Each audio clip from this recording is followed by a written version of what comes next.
লেখাপড়ার আসরে আজকের গল্প রাখি বন্ধন, আমি, বাকিরা। একটা সত্যি কথা দিয়ে শুরু করি। ছোটবেলায় রাখির দিনটা আমার অন্যান্য দিনের তুলনায় অনেক বেশি দুশ্চিন্তায় কাটতো। অন্য বন্ধুদের ব্যাপারে বলতে পারি না, তবে আমার ব্যাপারে আমি নিশ্চিত যে যতদিন বয়সজনিত নমনীয়তা আমার মধ্যে ততটা প্রকাশ পায়নি, ততদিন প্রতি বছরই একই ঘটনা ঘটত। যখন বড় হলাম তখন এইসব সামান্য ব্যাপার উপেক্ষা করার একটা অভ্যেস হয়ে গেল। রাখির দিনটা এখন নিশ্চিন্তে থাকি বটে, তবে এতে সেই দিনগুলোর মতো ওই আলাদা ব্যাপারটা আর উপভোগ করা হয়ে ওঠে না। দুশ্চিন্তা কি নিয়ে? সে বিবিধ দুশ্চিন্তা, কত বলবো। দিদি আমার থেকে 4 বছরের বড়, মানে আমার বয়স যখন 8 মাস তখন থেকে আমার কবজিতে বছর বছর রাখি জোটে। আমি গ্যারেন্টি দিয়ে বলতে পারি, রাখি প্রজাতিটার মধ্যে রামায়ণ মহাভারত যুগের ফুলের রাখি বা রবি ঠাকুরের আমলের রং চোবানো সুতো বাদ দিলে আধুনিক কালের রাখিগুলোর মধ্যে সেই নরম উলের গোল গোল ঢেলা মার্কা রাখিগুলো অতি প্রাচীন, সর্বজন গ্রাহ্যও বটে। কি সরল দেখতে, অথচ কি সুন্দর, সিমেট্রিক্যালি অ্যাসিমেট্রিক। 8 মাসের বাচ্চার হাতে সবচেয়ে মানায় ওটাই। দিদি বোধহয় ওটাই পরাতো, কিন্তু সে পরানোতে একতরফা উৎসব হতো। দিদির রাখি পরানো উৎসব। যবে থেকে ভাইয়ের রাখি পরা উৎসব শুরু হলো, তবে থেকে বিপত্তিরা লাইন দিয়ে এসে গেল।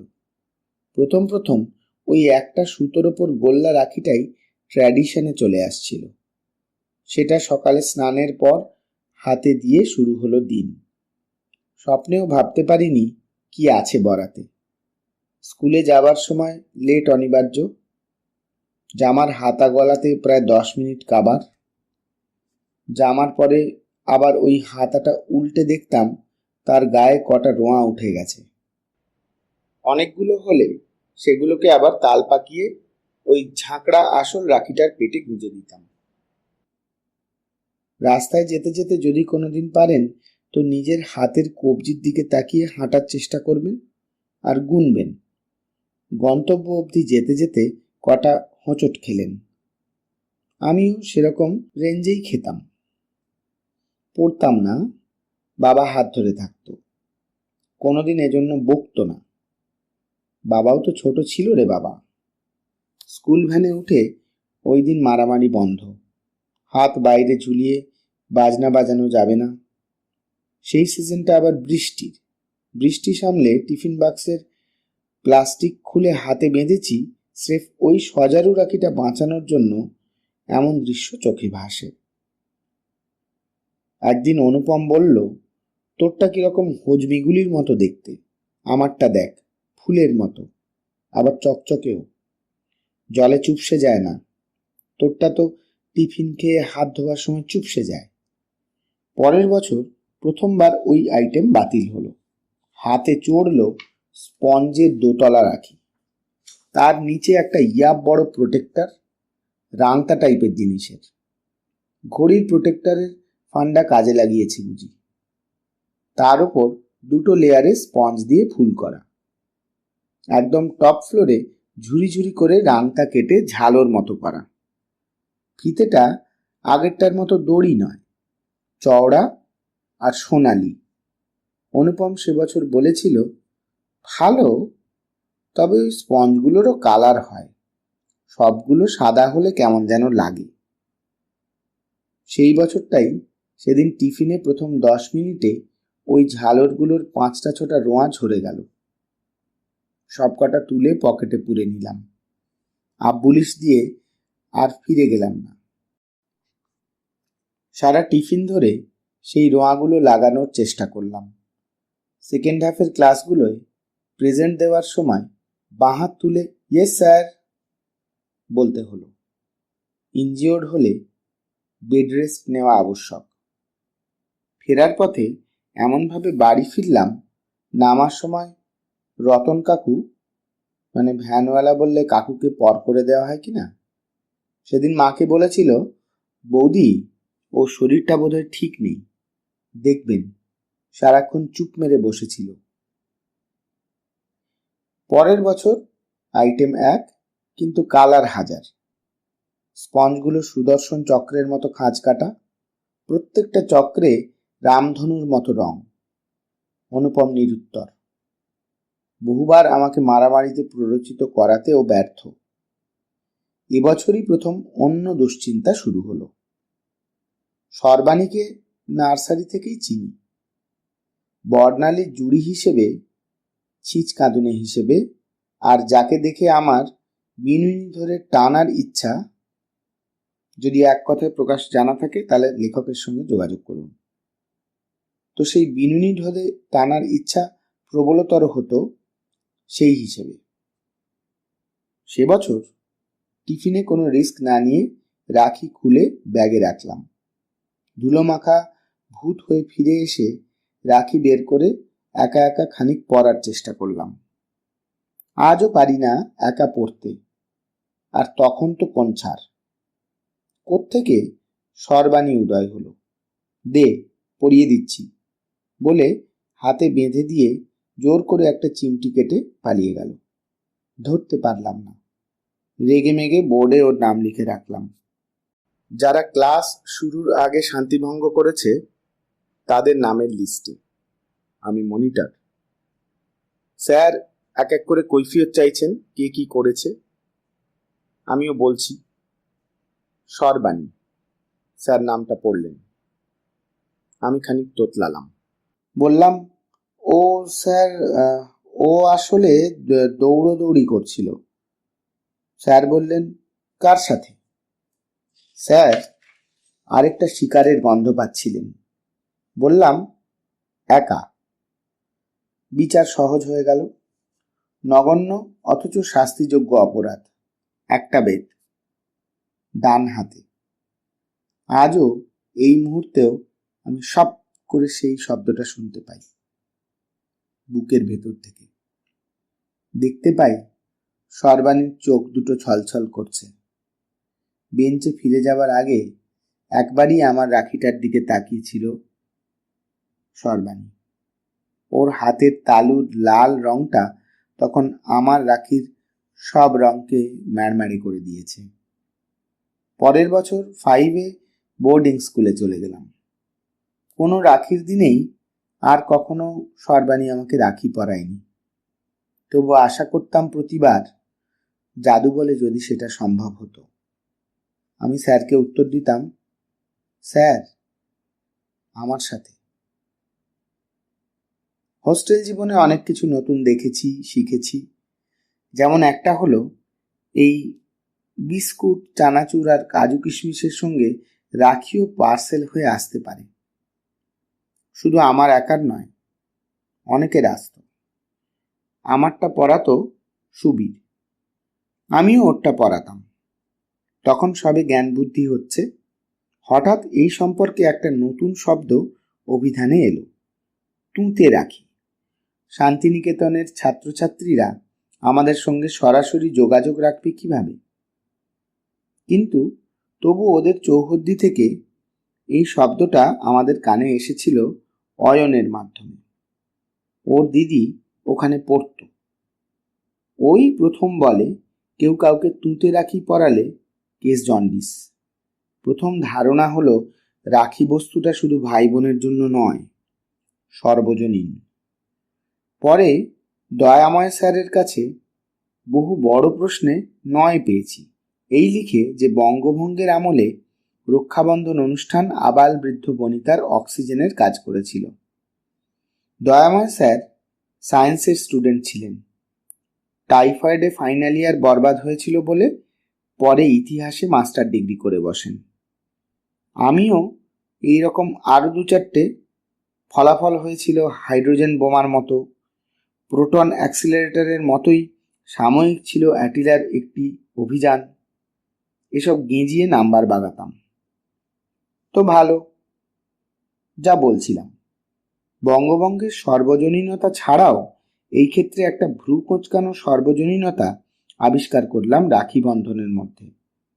শান্তিনিকেতনে ওই দিন নাকি কিছু তুঁতে রাখি বেশ কিছু মানবীকে সারা জীবনের জন্য বন্ধনে আবদ্ধ করে দিত। শুনতাম, ভালো বা খারাপ লাগতো কিনা কে জানে। ঘটনাগুলো শোনার পর লক্ষ্মীটারা হয়ে আমি নাকি বোম মেরে মিনিট 5 বসে থাকতাম। সুবীর বলতো, ততদিনে আমার গোঁফের রেখা বেশ মোটা হয়ে গেছে। দোকান পসরার রাখি চোখে না পড়লে খেয়াল থাকে না। কবে রাখি? কয়েক বছর আগের মতো 1 মাস আগে থেকে দিনও গুনি না। ভাবিও না এবার কি ধরনের রাখি দিদি দেবে। কেন ভাবি না, কেন দিন গুনি না, এসব নিয়েও মাথা ঘামাই না। তবে রাখির দিনে হাতটা ফাঁকাও থাকে না। একবার একটা ফুলের রাখি পরলাম। দিদি ছাড়াও 2 বোন আমাকে পরাতো। তাদের একজন সেবার মাসির ছেলে বুবাই, পিন্টু আর আমাকে ফুলের রাখি দিল। সেদিন আমার কি একটা কোচিং ক্লাস ছিল। কি সুন্দর গন্ধ বের হচ্ছিল সারাক্ষণ। অহনা সেদিন একটা জমকালো 2 পিস পরে এসেছিল। অঙ্ক খাতার ভাঁজে আমার হাত থেকে কিছু ঝাউ পাতা ঝরে পড়ছিল, পাত্তা দিইনি। একবার একটা গোলাপের পাপড়ি পড়ল, রইল ভাঁজের ভিতর। মাঝে বাথরুমে গেছিলাম, ফিরে ঘরে ঢুকতেই দেখলাম ঝট করে ও আমার খাতাটা আমার জায়গায় রাখলো। কেমন অপ্রস্তুত হয়ে বলল, 7 দাগের ইন্টিগ্রেশনটা পারছিলাম না, তাই নিয়েছিলাম, বলেই থমকে গেল। আমি প্রথমটায় কিছু বুঝিনি। মিনিট 7 পর হাতের রাখিটায় চোখ পড়তে দেখলাম সবচেয়ে বড় পাপড়িটা ঝরে গেছে বলে গোলাপটা কেমন অপূর্ণ লাগছে। ভাবলাম কোথায় রাখলাম দেখি পাপড়িটা। সন্তর্পণে খাতা খুললাম। সবকটা ঝাউ পাতা আছে, লাল নরম পাপড়িটা নেই, কোথাও নেই। অহনা চোখ সরিয়ে নিল। আমি যেই তাকালাম, আমার ছোটবেলা থেকে সব রাখি জমানো থাকে। আজও দেখাতে পারি খান 50 রাখি, কিন্তু ওই রাখিটা হপ্তাখানেক পর পচে এমন গন্ধ হলো, শেষে বাকি রাখিগুলোর সুষ্ঠু বসবাসের জন্য বাক্সটা থেকে ওকে নির্বাসন দিলাম। তখন মনে হলো এর দেহাংশ আজও অমর হয়ে আছে, হয়তো অহনার অঙ্ক খাতার ভাঁজে, অথবা অন্য কোথাও, যেখানে কিছু অপূর্ণ আর কিছু ছেলে মানুষই জমা থাকে। পচে না, শুধু পুরনো হয়। 25 বছরের ছোট্ট অথচ অর্থবহুল জীবনে এবার প্রথমবার রাখির বদলে টাকা পেলাম। সময় পাচ্ছে না দিদি, আমিও পারছি না কাজ, দায়িত্ব আর বাস্তব থেকে সরে গিয়ে উৎসব ইত্যাদি বিলাসিতায় অংশগ্রহণ করতে। ওর স্কুল, ছেলে, টিউশন, স্বামী, ঘরকন্যা, আমার ওয়ার্ড, রোগী, পড়াশুনো আর অন্তঃশ্বাস শূন্য ব্যস্ততা, এসবের বাইরে রাখি বন্ধন কিন্তু পালন হচ্ছে। আমার আর কারোর কাছে হয়তো গৌণভাবে। বাকি পৃথিবীতে রক্ষাবন্ধন কথাটার সার্থক রূপায়ণ হচ্ছে। অন্তত সেরকম ভাবাটাই সুস্থতা। বন্ধন রক্ষা করা যে কত কঠিন তা বন্ধন মুক্তির মুখে না দাঁড়ালে বোঝা যায় না। চাইছি না অথচ ধরেও রাখতে পারছি না, এরকম অসহায়তার কোনো পরিত্রাণ নেই। আমার ক্যাম্পাসে আজকের দিনে 2 পুচকে বাচ্চাকে দেখলাম, হয়তো পাশের বস্তিগুলোয় থাকে। দুজনেই হাতে রাখি পরে স্কুলে যাচ্ছে। দুজনে মাঝে মাঝে ডান হাত তুলে এ ওর পাশে রাখছে আর মাথা নেড়ে কিসব বলছে। আমি 5 তলার বারান্দায় বসে শুনতে পাচ্ছি না। চোখটা ঝাপসা হয়ে এলো।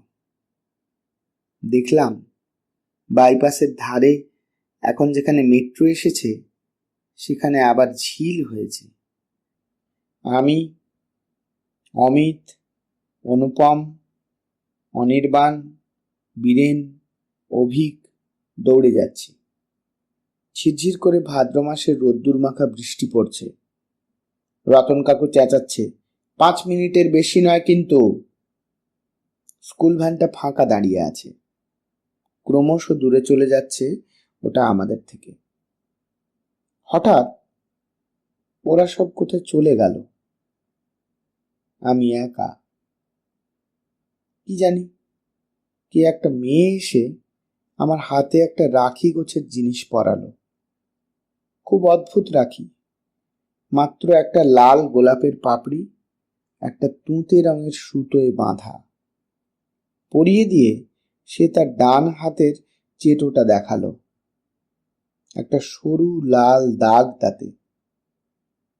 যেই মুখের দিকে তাকালাম, সবকিছু ধোঁয়াটে হয়ে গেল। মুষলধারে নামলো বৃষ্টি। পিছনে তাকিয়ে দেখি স্কুল ভ্যান নেই, রতন কাকু নেই, অনুপম নেই। ওরা চলে গেল।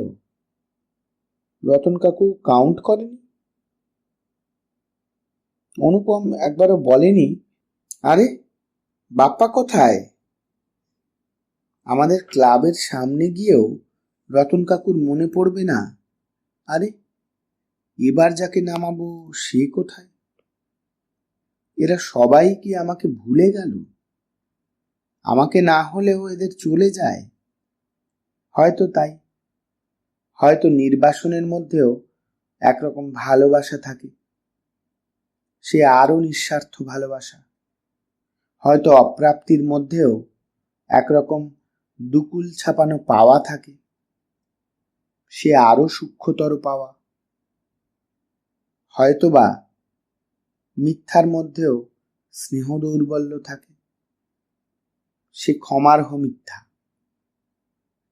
বন্ধনের রক্ষা শুধুমাত্র বন্ধনেই নয়, মুক্তিতেও। বা এক ধাপ এগিয়ে বলতে পারি, মুক্তিতেই। আজ আমি রাখির দিনটা পালন করি একা, আমার সাথে।